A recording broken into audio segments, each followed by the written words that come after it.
You're listening to the #1 podcast for nonprofit leaders, getting your nonprofit fully funded. This is the Fundraising Masterminds Podcast. Jim and I are so excited to be hosting this podcast together because we have over 60 years of experience working with nonprofits worldwide. Jim has a background working with Cru, which used to be called Campus Crusade for Christ, and I have a background in the nonprofit software industry working with fundraisers and fundraiser events. So we are super excited to be putting together this podcast for you. And today we're going to be talking about a very important development principle called win, keep, and lift. Absolutely. And Jason, you don't get enough credit for the fact that you actually run a nonprofit organization as well, too, to a ministry in Zambia. Mm-hmm. So I am excited about talking about win, keep, and lift. I learned the concept of win, keep, and lift in my first week as a development professional. And it was a core principle and has been my guiding star, my North Star, my plumb line ever since. And we're talking about winning people to our cause, keeping them through cultivation, and lifting them to higher levels of involvement, including giving. So before we get into the specifics of all that, tell me what your mindset was like, because you said this was week one, right? And tell me a little bit about your story, just real quick. Yeah. And tell me the mindset that you had when you were originally given the position of working in the development area of a nonprofit. Well, it's always been said, tongue in cheek, that no little child goes into life thinking, I can't wait to be in development when I grow up. My wife and I both were products of Campus Crusade for Christ. We both came to Christ through Campus Crusade, so we are what we affectionately call Crusade babies. But when we graduated from college, we didn't immediately go to Cru. We worked for a few years, but we really felt like we wanted to at least get some training to have a marketplace ministry and then go back into the marketplace. But as would happen so often, instead of going just for a few years to try it out, here we are 38 years later. I started out on the college campus at Texas Tech University, and after 18 months was assigned to Campus Crusade headquarters in San Bernardino, California at the time. Right. And I remember part of your story was that you actually wanted to work on campus. You had an idea of what you thought you could do for Cru. And when you were given the job of working with development at the headquarters, you were actually a little disappointed about that. Oh, I can't tell you. I went kicking and screaming. It just, for me... As we all do when God calls us to certain things. Absolutely. In fact, to be really frank, I had no idea what development was. I thought it was land development. I had no idea it had anything to do with raising money or building friends. And I went in there because I didn't see myself sitting behind a desk. And that's what I thought I would be doing, is sitting behind a desk instead of being out front with college students. And I can tell you, I arrived in February, went to my first development conference in Dallas in April. And after the first couple sessions, I said, this is not for me. I'm not going to get into this. This is just a nightmare situation. And I was in the Marriott Quorum Hotel in Dallas, walked to the Galleria, and for 2 hours I circled the parking lot, grousing and complaining to the Lord about what a mistake he'd made and how he had put me into a position that I should never been in. And it was just a huge mistake. And after 2 hours of complaining, I was exhausted. How did that go? I just, clearly. Did you change God's mind? Yeah, no, clearly he was right and I was wrong. Right. And he let me know, and not an audible voice, but he pretty much said to me, are you done complaining? Are you ready now to finally do what I've asked you to do? And I surrendered that to the Lord, and it was the best decision I've ever made in my life. There's people who go through life that never know weather on this earth. I was placed on this earth and created to be in development, to be in this area of developing friendships and relationships with partners. I'm glad you shared your story, because I think that's a lot of how people end up in development for nonprofits. Is maybe you started as a volunteer, it was something that you were interested in. Before you know it, you're a leader, and then before you know it, you're on staff, and then before you know it, certain people fall off, and then you're given the keys to now being in charge of fundraising events and development and getting donors, and you're like, might be sitting there going, I didn't sign up for this. Right. You might be at that place where you're arguing with God and saying, God, you got the wrong person. Yeah. Just like Moses was with God when he asked him to free the people from Egypt. So, well, it's seen as a necessary evil, Jason.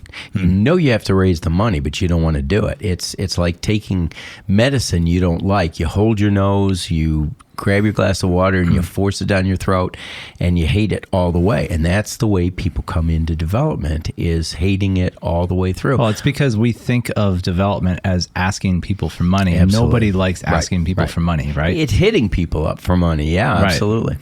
So tell me about, how did you get to the point where you were kicking and screaming and arguing with God for 2 hours in a parking lot, to being completely transformed in your mind with this win, keep, and lift thing? Because you said this was a week one kind of mindset. So obviously something must have happened that got you excited. Yeah.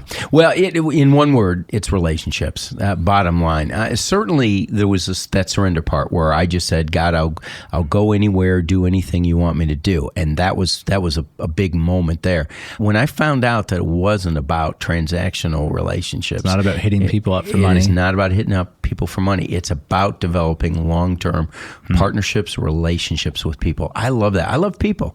I always have. I love relationships. I love getting to know people. I love to find out their story, to listen to where they came from.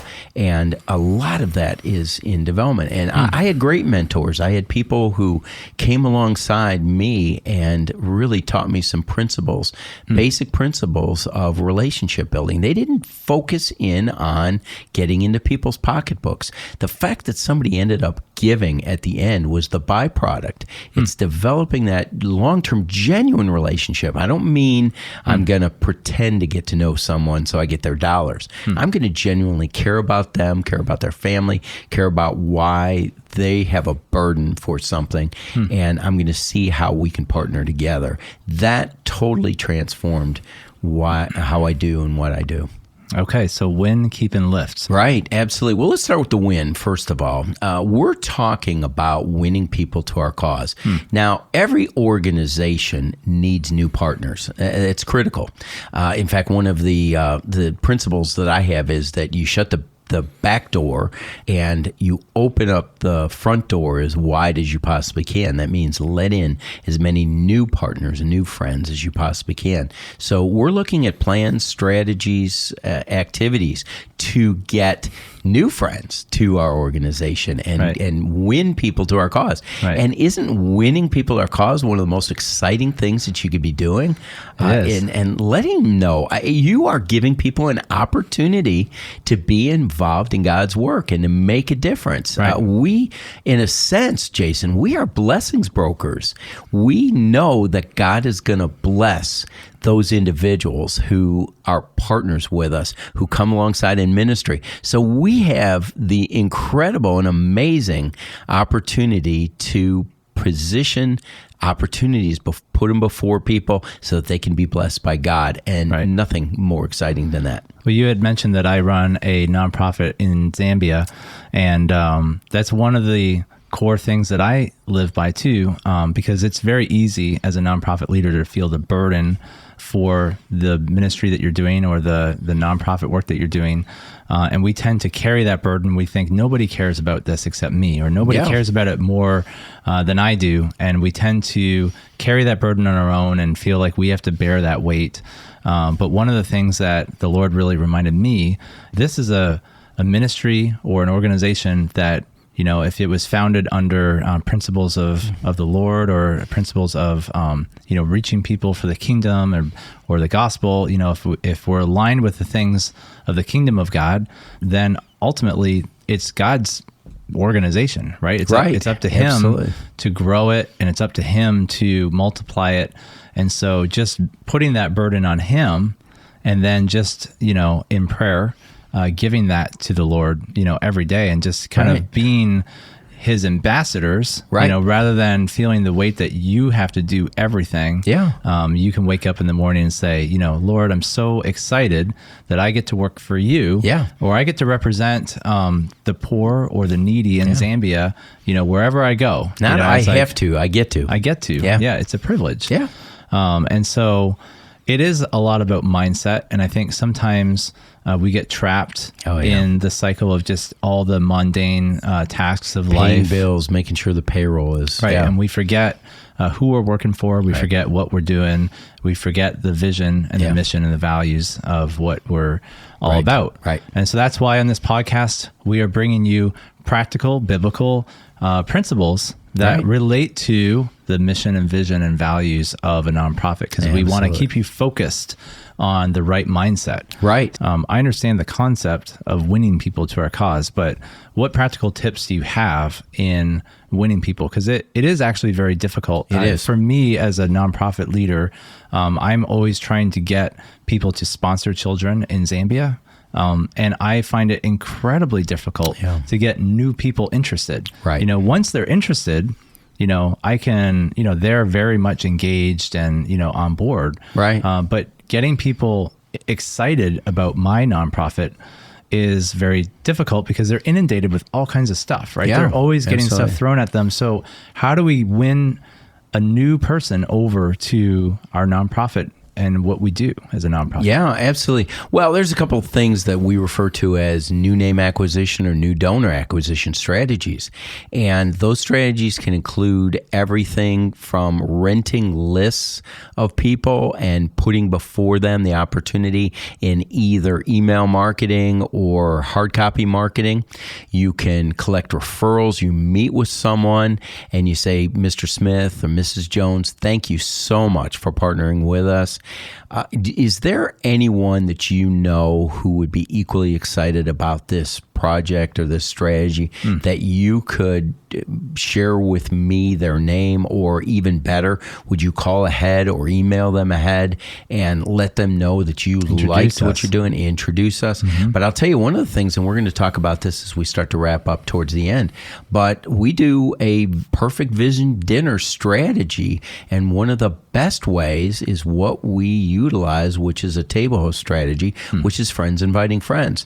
So we see... It's a great way to introduce people to your organization. One of the things that we do with our perfect vision strategy is we employ friends inviting friends. We get those people to move into circles of individuals that we would never move into ourselves. And what's happening is they invite their friends. They don't just give us their names of their friends who we don't know anything about. They are actually asking their friends to come to an event, sit with them at their table, have a great meal, have great conversation, and then hear about our message. That's one of the best ways to do that. So even though it's difficult, it's important, you must do it, but you also want to employ the right strategies. And the Perfect Vision Dinner is one of the ways to do that. Yeah, so Jim brought up the Perfect Vision Dinner, and if you're interested in learning more about that, you can check it out at the fundraisingmasterminds.net website. Again, the website is fundraisingmasterminds.net. We'll have a link of it in the description, of course. But this Perfect Vision Dinner course is an online curriculum that Jim and I created, and it is a 20-week step-by-step walkthrough of exactly the mindset, the strategy, and then practically how to do it. We actually walk you through week by week by week. And the cool thing about this course is it's a live course, right? So it's not just something that you just watch at any time. We actually have specific times of the year that you enroll.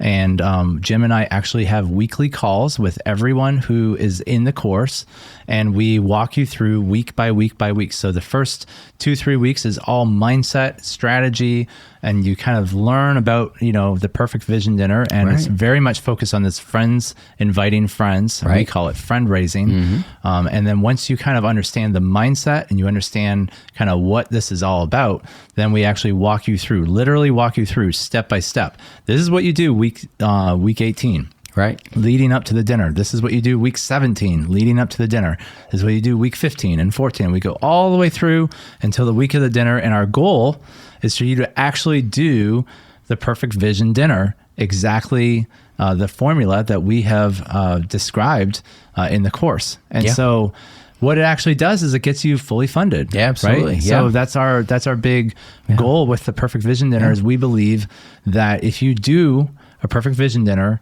that you can get 100% fully funded in your organization. And not only will you get fully funded, right, but you will also be acquiring new partners. Absolutely. You will be building new relationships. Right. And this is just something that we are so excited about. And it's not a one-time thing, right? It's a continual thing. This is something that you do every year to build relationships with your donors, right? To build relationships with your partners. And it really is kind of a key pillar. Right. And it should be a key pillar in every single nonprofit. Absolutely. So if this is something that you're like, I'm not doing a vision dinner, or maybe you're doing a gala. I mean, some people call it galas, some people call it banquets, some people call it vision dinners, vision dinners. It is, but it's really there is a difference, and there is a kind of a right way to do an event like this, and there's a wrong way to do an event like this.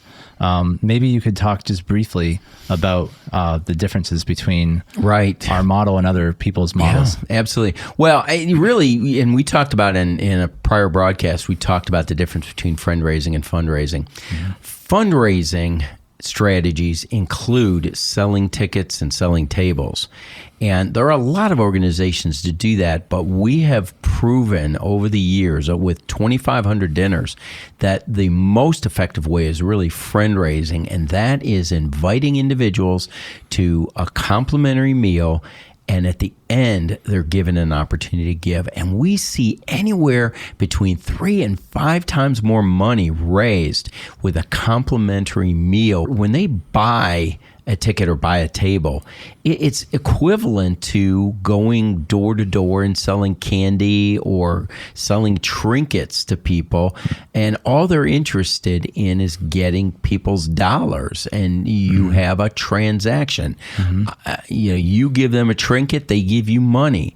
You buy a ticket, they give you a meal. Right.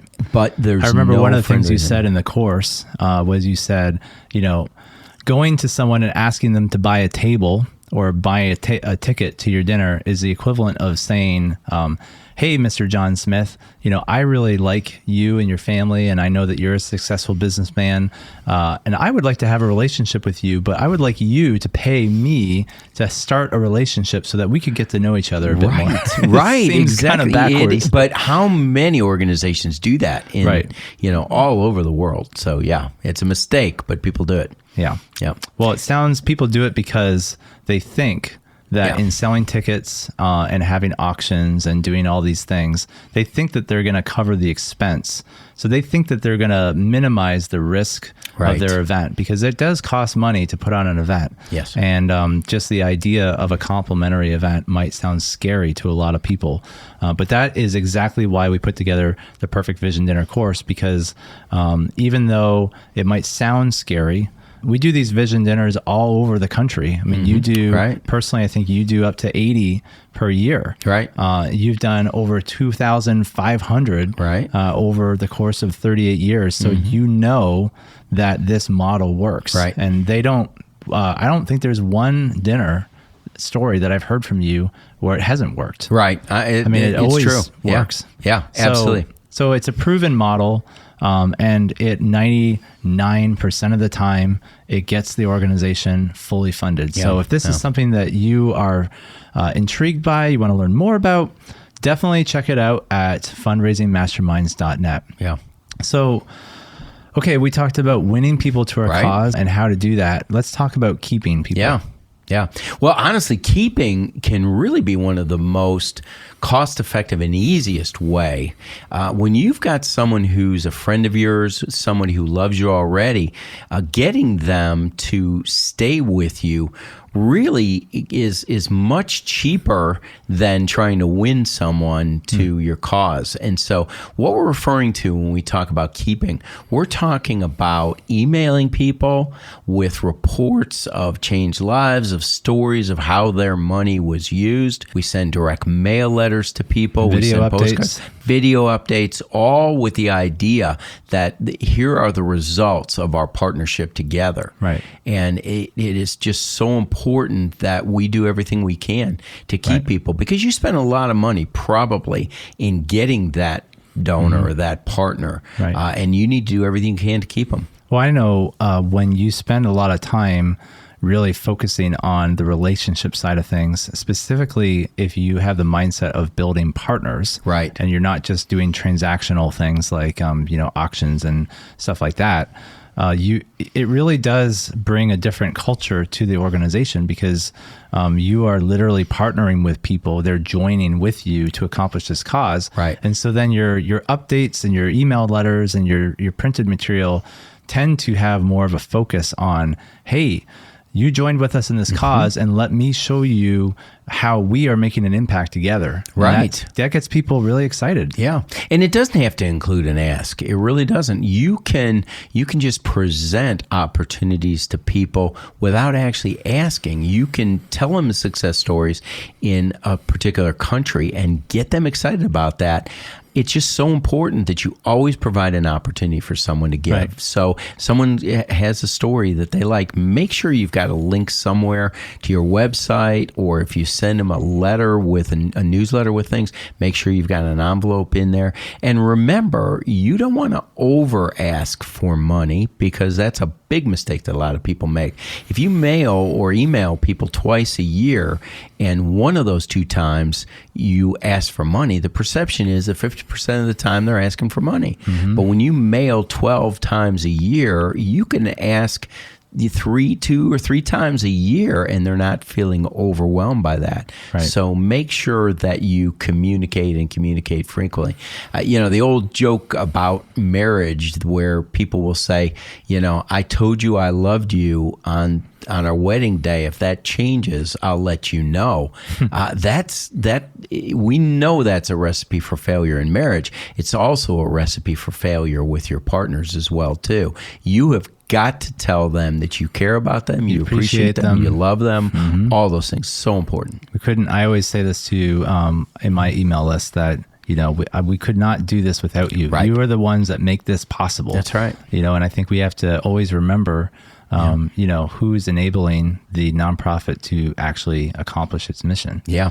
Well, they need to be, they need to feel like they're a worthwhile member of a worthy cause. It's just, it is so important that they see the value of their investment, and that that's making a difference for eternity. It's not making a difference in keeping the lights on. It's not making a difference in helping you complete your budget. And I can tell you how many letters and emails I've gotten over the years have said, help us finish the year in the black.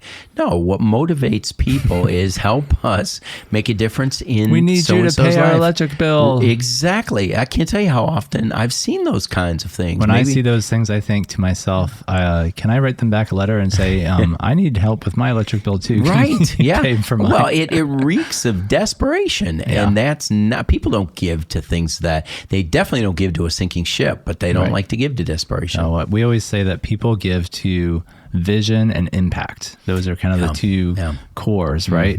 And we always want to communicate to people that we have a vision that is impacting the world, and that their partnership is making a difference. Right. Because people want to be a part of something. Right. And they want to know that their dollar is going towards something that's actually going to make a difference, and even in a difference in the life of an individual. If you have individuals, you can use names. Don't, for confidentiality, you can use just first names. Right. Or if you're coming from some country where you'd risk the life of a person, then put a strip across someone's eyes and help their confidentiality. But connecting with a person, there's also an adage that says people give to people, justified by the cause. So if you can connect them with a person, and that their gift is changing a life, like Ali or Frankie or Stephen or Mary, huge. People give to people, justified by the cause. I like that one. All right. So we talked about winning people to your cause. We talked about keeping. Yep. That's all in the area of fundraising. Right. Now, how do we lift people to new heights? Well, I'll tell you, lifting is so important. I can't tell you how often I've heard stories of people who given $25 to an organization and they never asked for a higher gift. And there are just countless organizations where somebody gives $100 a year for life and no one ever challenged them to give more. We find there's an old saying that says, your loose change won't change the world. Someone had told me that one time, and I believe it's so important. We've got to continue to challenge people to bigger opportunities for involvement. That doesn't just mean money.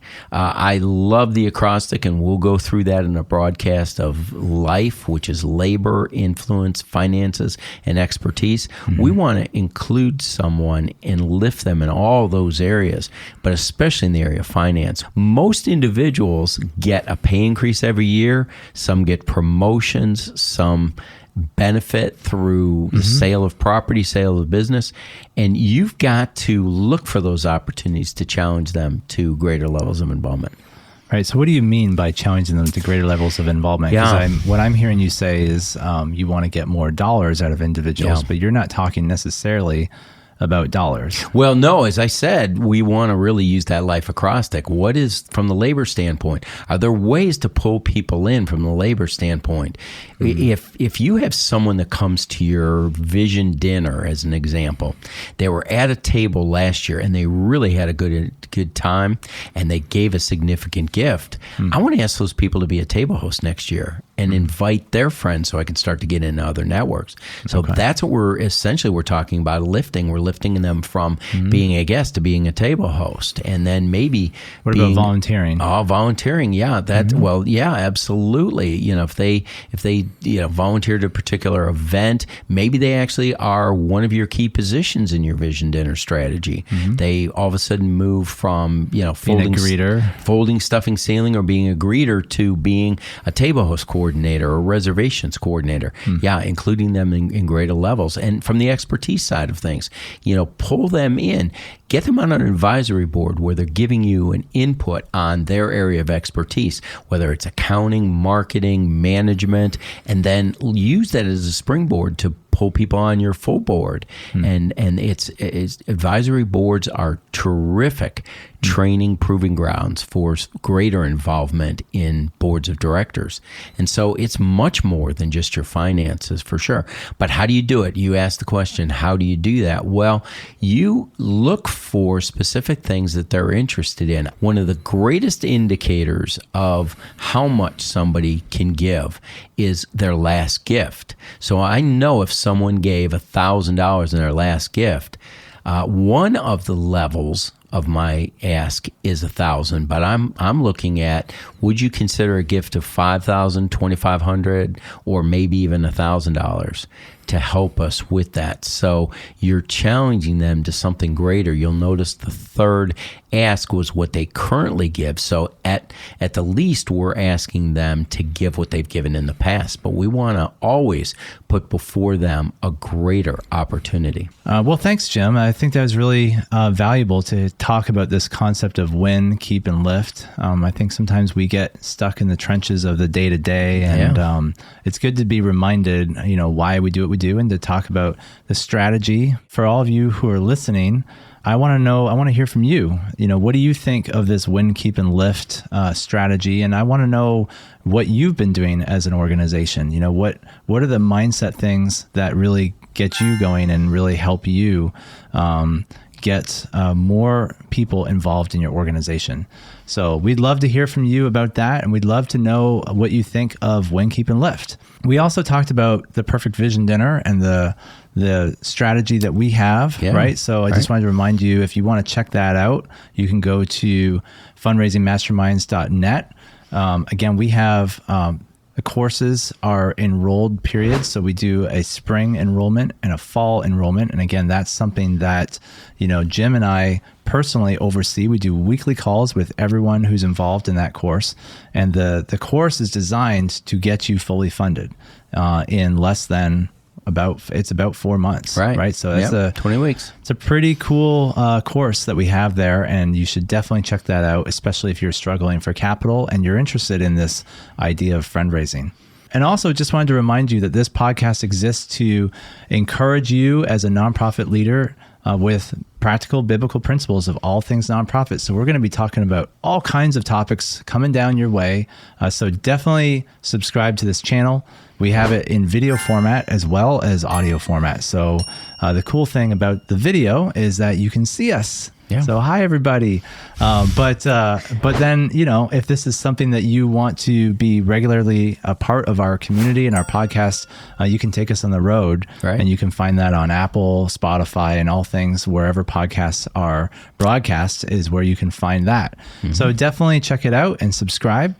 And we look forward to seeing you guys in the next episode.